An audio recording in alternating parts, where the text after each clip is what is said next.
Видеого лайк басып, жана каналыбызда эң туура жазылуучуларыбыздын катарына кошулуп коюңуздар. Буга чейин Жалал Абад облусунун Ала Бука айылындагы аскердик бөлүктүн жоопкерлеринде коронавируска каршы вакцина алгандан кийин терс таасирлер байкалганы кабарланган. Министрлер кабинетинин төрагасынын орун басары Жылдыз Бакашева бүгүн 7 августта республикалык ыкчам штаб жыйынында жогорудагы окуя боюнча маселеге токтолду.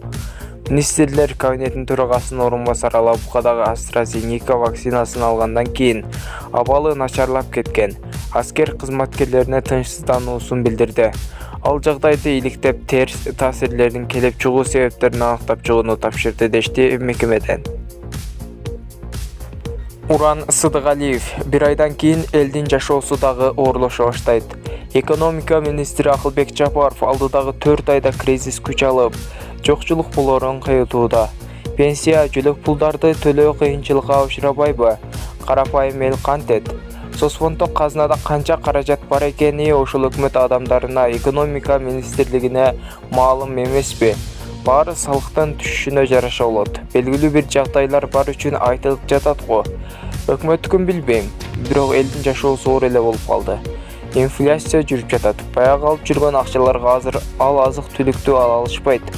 Мурунку пенсияга алган акчалары азыр эч нерсеге жетпейт.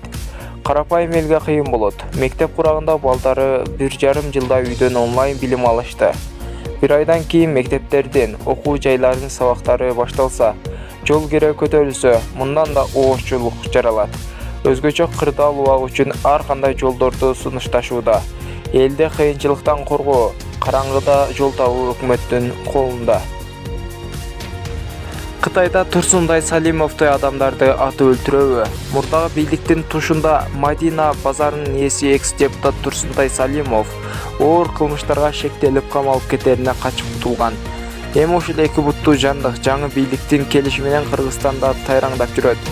Мындайларды Кытайда атып өлтүрөөрү жалганбы?